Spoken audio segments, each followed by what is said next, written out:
Olá, meu nome é Luiz Borges, sou professor da disciplina de Socorros de Urgência do Centro Universitário UniAteneu e estou responsável pelo regime remoto dessa disciplina. Hoje vamos falar sobre queimaduras químicas e acidentes elétricos nesta aula. As queimaduras químicas são muito difíceis de serem avaliadas com relação à sua gravidade. Depende do tipo de substância, depende da quantidade de substância envolvida, depende do tempo de contato da substância com a pessoa. Por isso, sempre deve ser tratado com a urgência máxima possível. Substâncias químicas costumam continuar a queimar enquanto estiver em contato com o corpo da pessoa. Então, a única solução é remover essa substância do contato com a pele da pessoa para poder interromper o processo de queima do tecido da pessoa. A pessoa vai precisar necessariamente ser levada a um hospital, mesmo que você consiga interromper a queimadura, para ser avaliada por um médico, para que ele veja a gravidade da situação e proponha um tratamento adequado. Sempre que houver um acidente com algum produto químico, o serviço de emergência deve ser acionado imediatamente e o serviço de emergência que deve ser chamado são os bombeiros, que é o sistema de resgate, que é quem deve lidar com esse tipo de situação.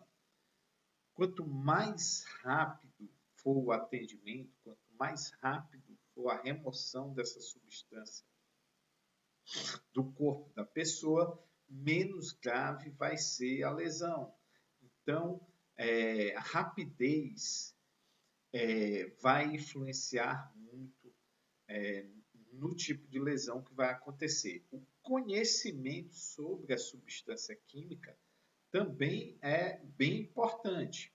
Se for em um local de trabalho em que as pessoas trabalham com algum tipo de substância química conhecida, é interessante que a equipe conheça os procedimentos para aquele tipo de substância, porque tem substâncias que se potencializam com água, tem substâncias que têm que ser removidas com álcool, tem substâncias que têm neutralizadores. Então, quanto mais conhecimento sobre a substância que se está trabalhando, sobre como é a atuação dela e como ela pode ser neutralizada, melhor. Mas em vias aéreas, em vias gerais, né, nós devemos ter o procedimento padrão que nós vamos ver aqui.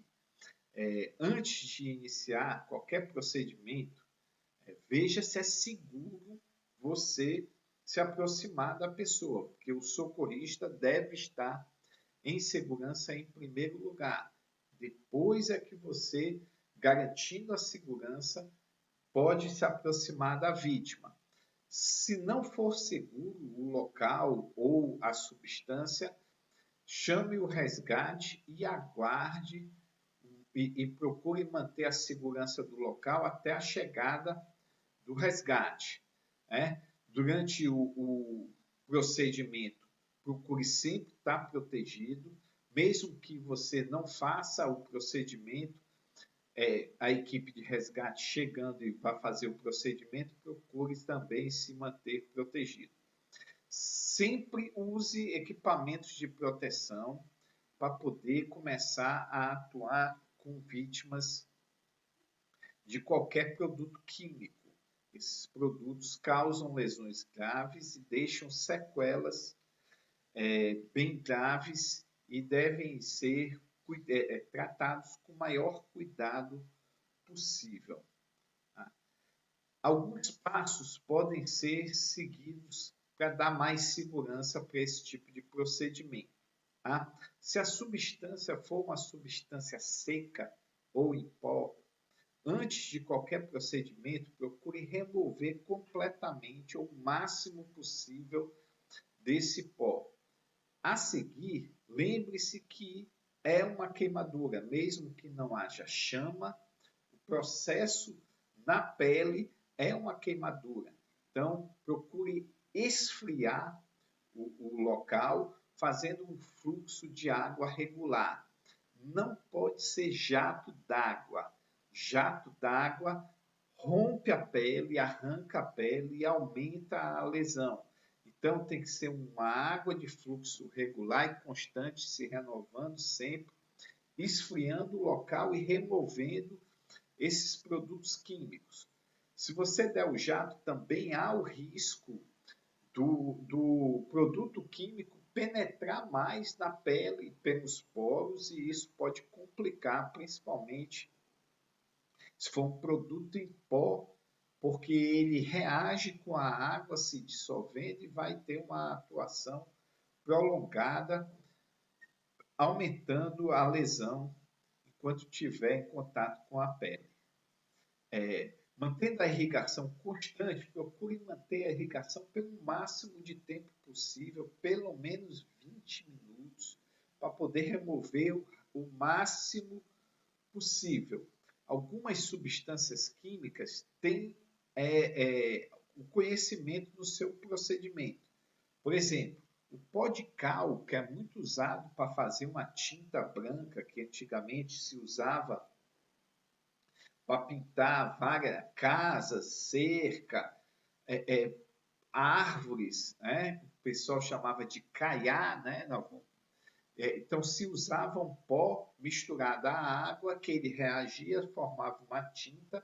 Nesse processo de reação, há um grande aquecimento. Então esse pó, ele é corrosivo e ele aquece muito quando é adicionado à água. Então, se houver um acidente com pó de cal, procure remover o pó de cal o máximo possível antes de molhar a vítima, mas ela vai ter que ser lavada depois que o aumento inicial da temperatura causado pelo contato da água, a água corrente tende a remover e a temperatura baixar novamente. O fenol, que é o ácido carbólico, né, ele deve ser removido com álcool. E a área deve ser depois molhada para esfriar realmente. Se você jogar a água em cima dele, ele vai potencializar e vai aumentar a queimadura. Então, primeiro tem que remover usando álcool, para depois sim esfriar a pele e molhar a pele para poder conter a queimadura. Ácido sulfúrico também produz calor, mas a única forma de retirar ele do corpo é com água corrente. Lembrando que não pode ser jato d'água. Jato d'água danifica a pele, pode rompendo a pele, a barreira de proteção contra infecções fica muito aumentada. E há muitas estatísticas que a maioria das pessoas que têm complicações de queimadura são complicações por causa da contaminação do local, muito mais do que pelos próprios danos da queimadura. A pessoa vem a perder a vida muito mais pelas infecções vindo do que realmente pelos danos da queimadura. Tá? Então, água corrente, nada de jato d'água e pelo menos 20 minutos constante. Tá? Enquanto estiver lavando a área, né, estiver fazendo a água passar em correnteza pela água, remova todos os objetos que possam estar em contato com essa pessoa. Roupas, sapatos, acessórios, relógio, anéis, brincos, tudo que tiver entrado em contato com a substância química deve ser removida do corpo da pessoa e ao mesmo tempo ir colocando água corrente para poder eliminar o máximo possível dessa substância. Se a pessoa tiver em condições e ela puder se ensaboar, né? Faça com que ela se lave com esse sabão, enxaguando bem depois para eliminar o máximo de substância possível, mas o sabão ajuda a remover essas substâncias químicas, diminuindo aí a atuação delas na pele. Né? Lembrando sempre que a água é importantíssima para resfriar a temperatura da pele, porque enquanto a pele estiver quente, a temperatura continua penetrando, aumentando o nível de lesão no corpo humano. Né? Se espirrar no olho, queimar o olho da pessoa, a água corrente também, no mínimo 20 minutos, tendo certeza que lentes de contato não estão no local, né? Se tiverem, devem ser retiradas, e ficar por pelo menos 20 minutos irrigando aquele local para poder remover o máximo possível da substância química. Lembrando que essas pessoas, mesmo depois de removido, você usou a irrigação por 20 minutos, conseguiu remover completamente, a pessoa não está mais sentindo queimadura, essa pessoa deve ir ao médico para uma avaliação, para ver qual é o melhor procedimento que deve ser tomado a partir desse momento com relação a essas queimaduras. Tá? Depois de lavado, irrigado, enquanto o serviço de resgate não chega, você pode fazer um curativo. Nessa situação, o curativo mais adequado é de gase esterilizada seca. Não deve molhar, porque a pele danificada ela permite contaminação. Se você botar um curativo úmido, essa umidade do curativo vai permitir a penetração de substâncias que contaminem o local. Tá? Lembrando de acionar o serviço de resgate o mais rápido possível. Lembrando também de conseguir o nome da substância química que foi a causadora do acidente, né? Se possível, levar uma amostra junta com a pessoa até o hospital. Não tente, se você não tem conhecimento para tal, usar qualquer tipo de substância para tentar fazer um antídoto, porque isso pode potencializar ou mesmo causar uma nova queimadura. Claro que em locais que trabalham com substâncias químicas, é possível que já haja uma estrutura adequada para socorro nessas situações e que tenha realmente substâncias que você possa usar, mas só devem ser usadas com a certeza de sua eficiência, com o máximo cuidado possível, porque é uma situação bem desconfortável. Acidentes com eletricidade. Né? A eletricidade realmente ela costuma gerar lesões bem graves no ser humano. Né? Ela é um tipo de corrente elétrica, são elétrons que andam em alta velocidade, e essa alta velocidade costuma aquecer as substâncias que ela entra em contato. Então, a principal lesão da eletricidade é a queimadura realmente. Se você pegar no carregador de algum equipamento eletrônico, enquanto ele está sendo carregado, você vai perceber que ele está aquecido. Grandes acidentes com eletricidade, que incluem incêndios, né, decorrentes dessa eletricidade, acontecem por aquecimento de algum objeto pela quantidade excessiva de eletricidade que possa passar por esse local, fazendo com que a temperatura aumente bastante, chegando até a gerar chamas, virando incêndio. Tá? Normalmente, a corrente elétrica ela só flui se ela tiver um ponto de entrada e um ponto de saída. Lembre-se que são elétrons. O objetivo deles é se neutralizarem. Então, eles se neutralizam quando eles entram em contato com o solo, com o chão. Eles vão lá neutralizar-se. A aceleração vinda da movimentação deles vai cessar. Então, eles sempre vão estar em busca do solo.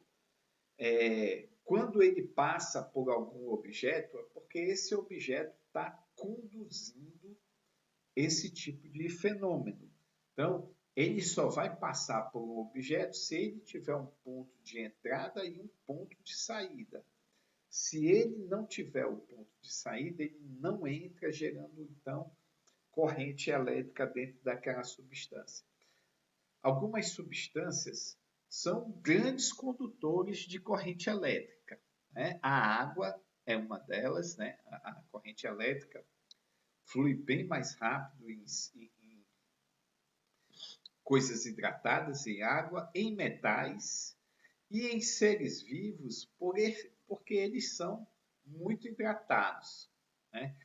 Então, a corrente elétrica passa com grande facilidade nesses objetos e gerando corrente por eles quando eles conseguem passar por esses tipos de substâncias.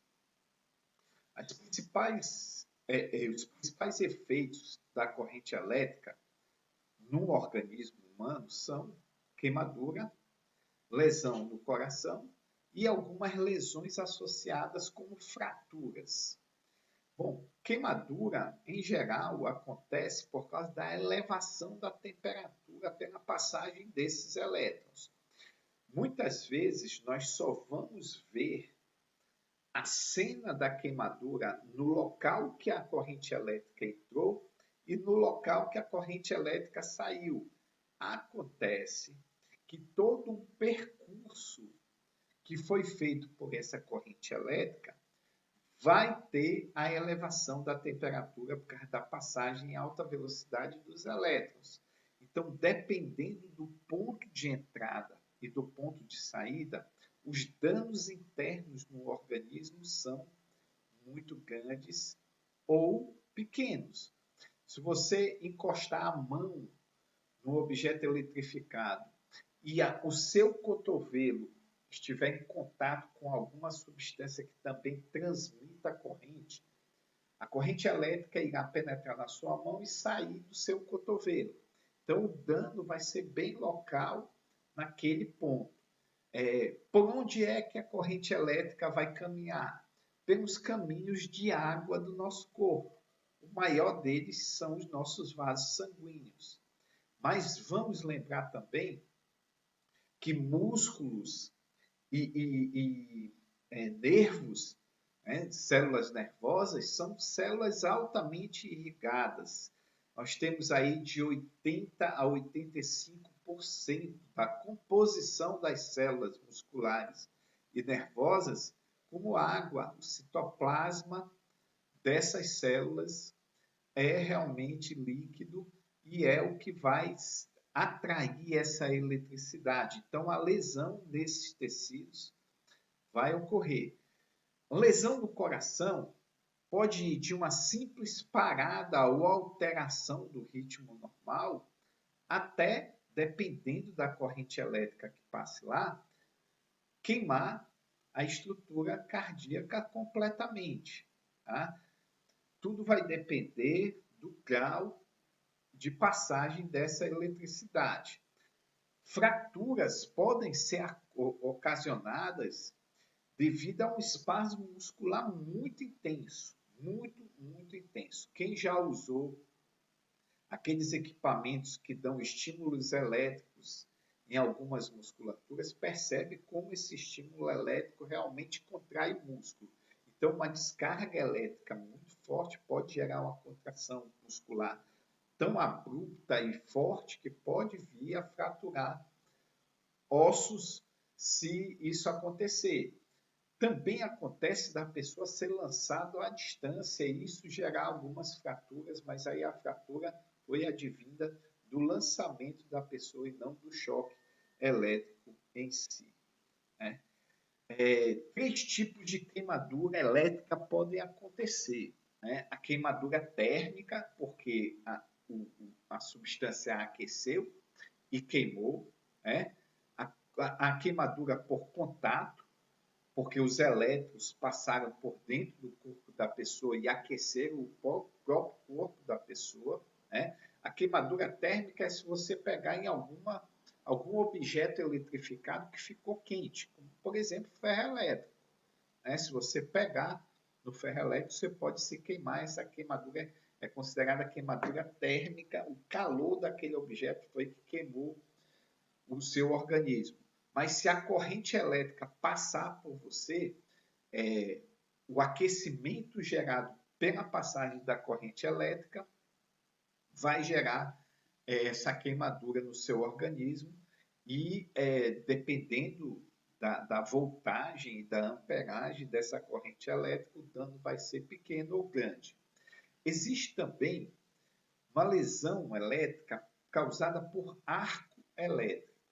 Tá? Se a voltagem da passagem de elétron for muito grande, mesmo que não haja contato direto com duas substâncias transmissoras de energia, como aquelas substâncias que nós falamos, metais, água e os seres vivos, né? Só a proximidade de um local eletrificado pode gerar uma descarga elétrica saltatória em direção a um condutor desse, se a voltagem lá for muito grande. Então, essa lesão por arco existe e é bem relatada na natureza. Os raios e relâmpagos são os melhores exemplos desse tipo de descarga elétrica. Se eu estiver usando substâncias isolantes e isso fizer com que não haja um local de saída imediata do meu corpo, eu vou estar protegido de um choque elétrico.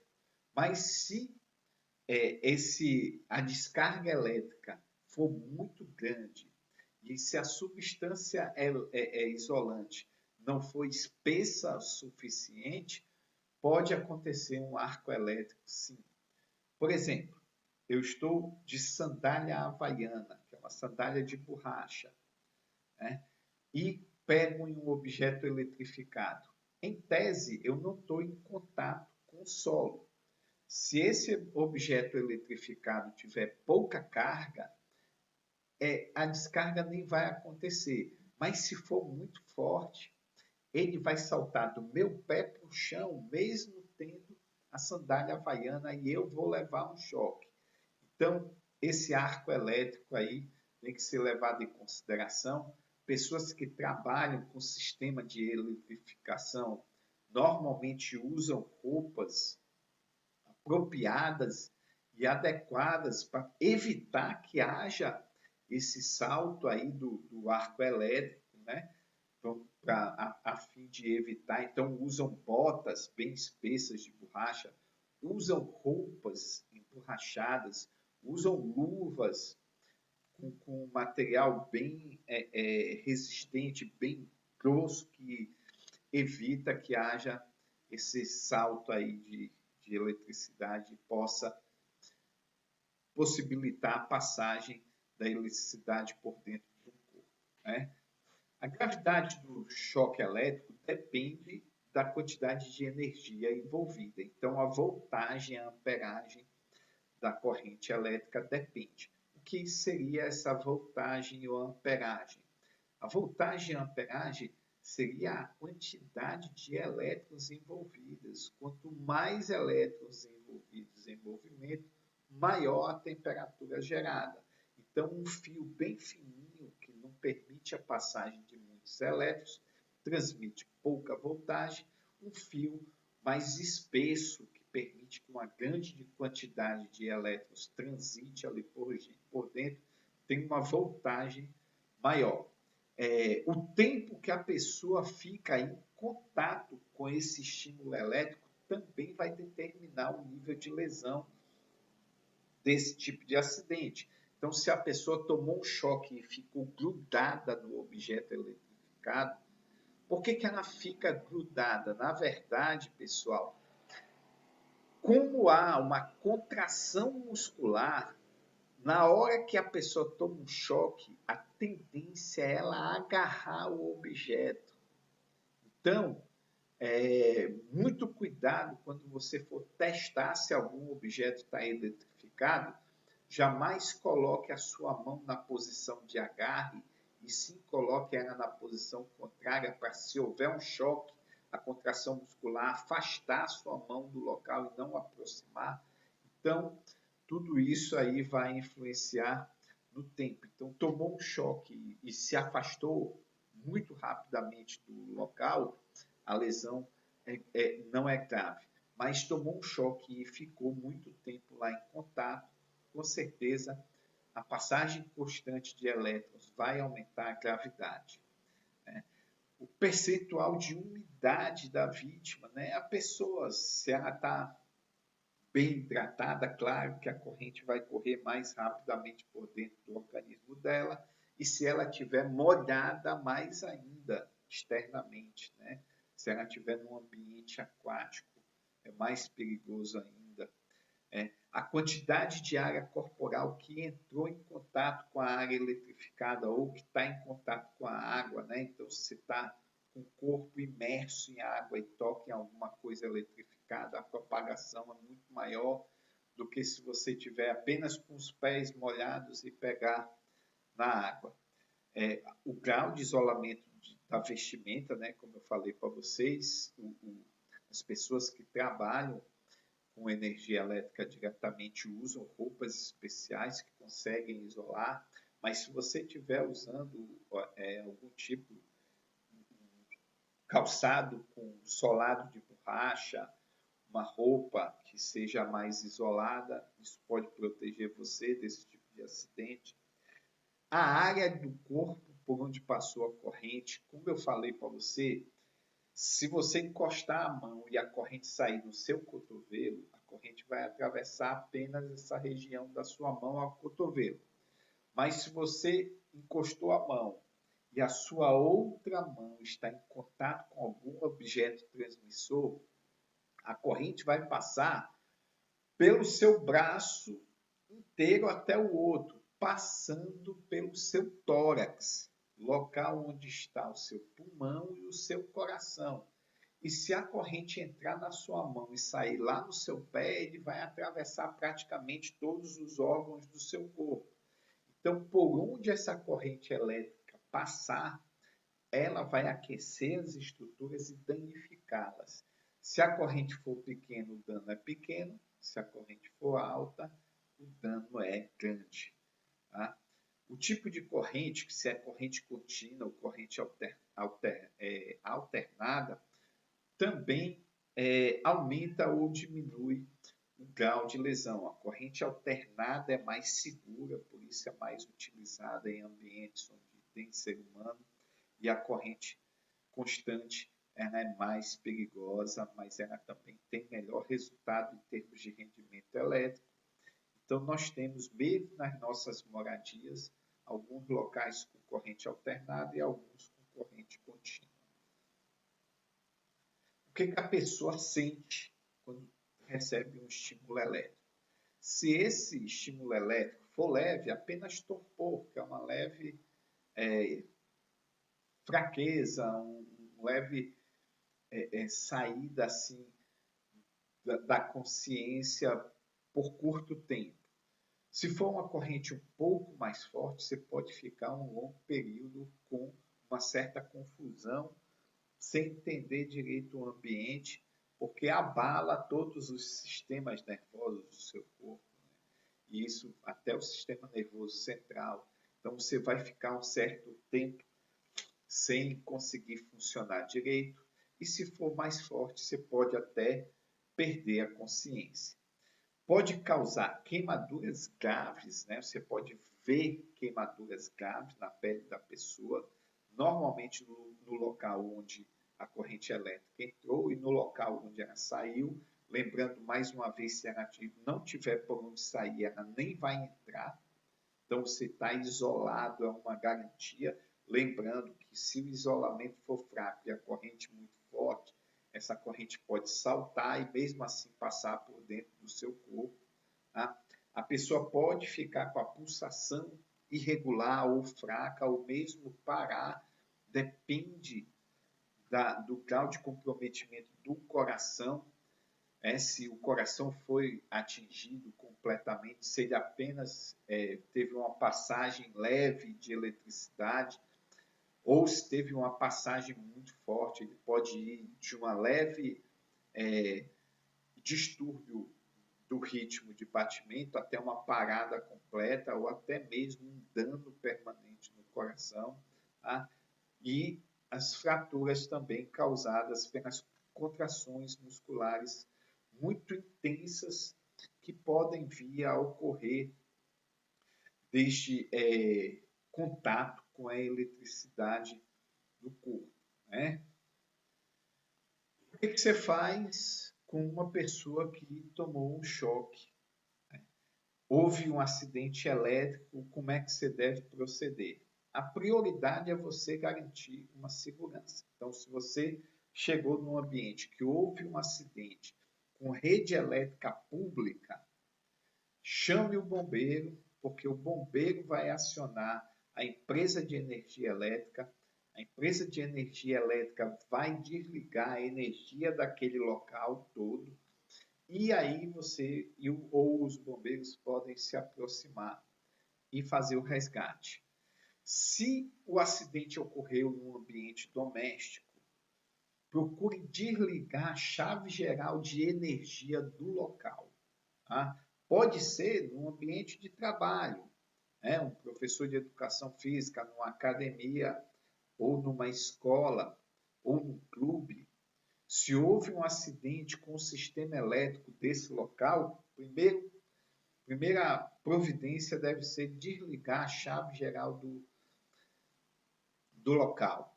Não tem como você afastar fios elétricos numa situação dessa. Mas eu posso pegar um objeto que não transmite energia e tentar afastar. O risco é elevadíssimo. A orientação normalmente do Corpo de Bombeiros e todos que tratam com segurança elétrica é não tocar em substâncias eletrificadas, principalmente com alta voltagem, de jeito nenhum. Então, você só pode se aproximar da pessoa se você tiver segurança total de que não tem eletricidade naquele ambiente. A única certeza é desligando a chave geral daquele local ou daquele ambiente. Garantiu que está seguro? Verifique o estado da vítima.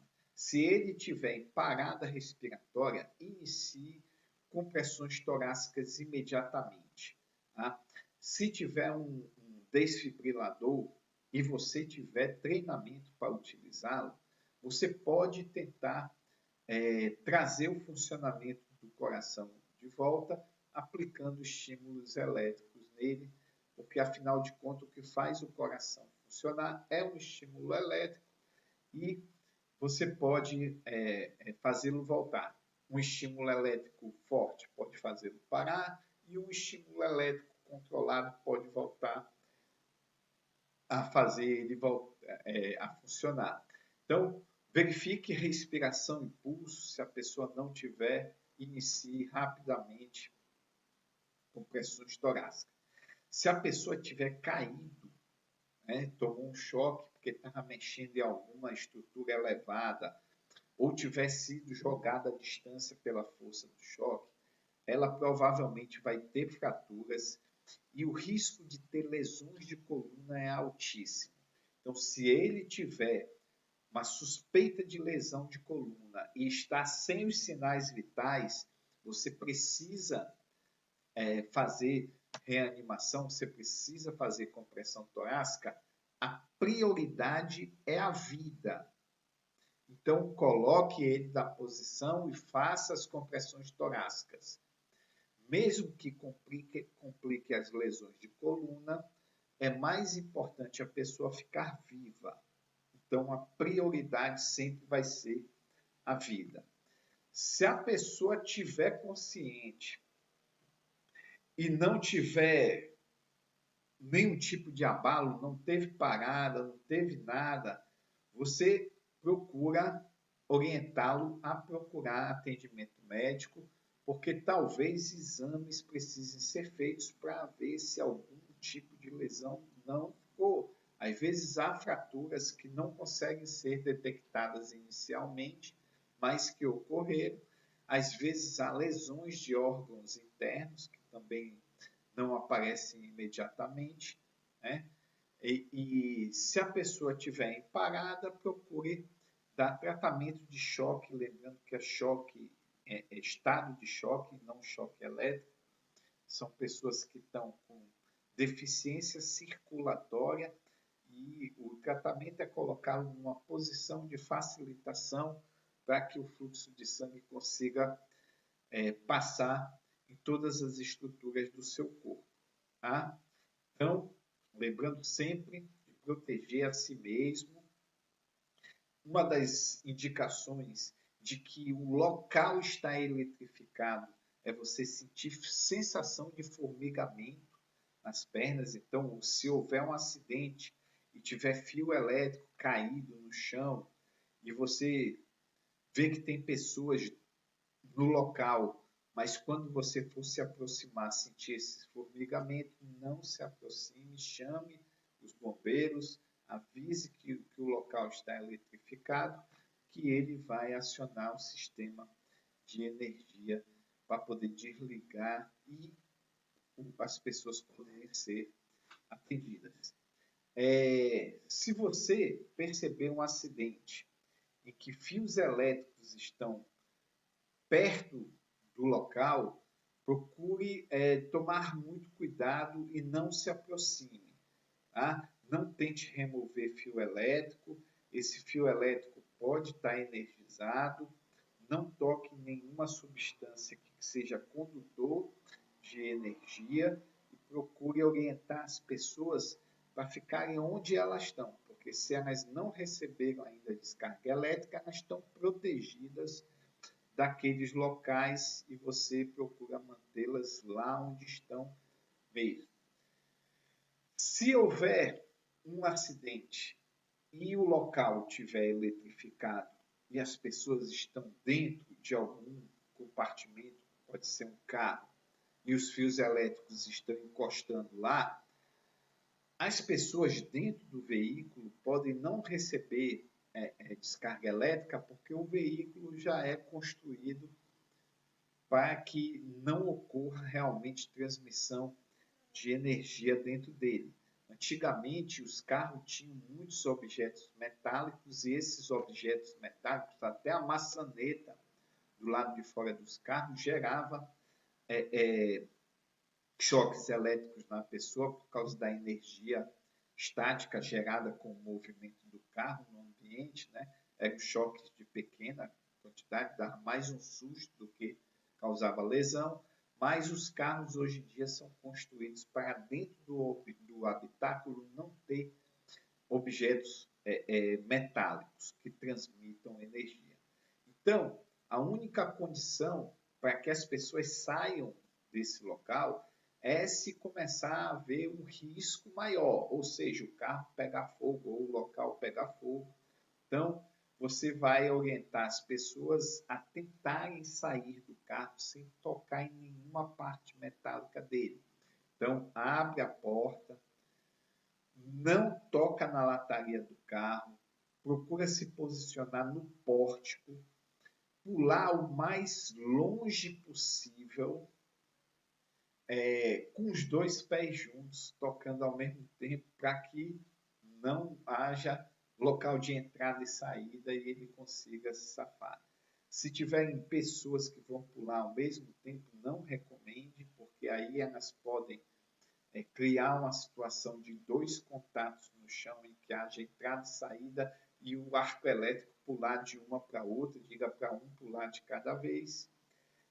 Se a causadora do choque elétrico for algum tipo de ferramenta ou algum tipo de instrumento elétrico, procure desligar da tomada ou desligar a eletricidade, né? E isso vai garantir que a corrente elétrica pare, não tente pegar na pessoa nesse momento que ela está eletrificada. Mas uma coisa é o seguinte, se a pessoa tomou um choque, mas não está mais em contato com a eletricidade, ela não armazena eletricidade no corpo dela. A eletricidade passa pelo objeto. Ele só vai ficar armazenado lá se houver uma fonte constante de aceleração desses elétrons. Se a pessoa tomou um choque e não está mais em contato com os fios, pode pegar na pessoa com segurança que ela não vai transmitir esse choque elétrico mais. Nossa aula encerra aqui. Muito bom estar com vocês. Sou o professor Luiz Borges, da disciplina de Socorros de Urgência, do Centro Universitário Uniateneu. Até a próxima aula. Muito obrigado.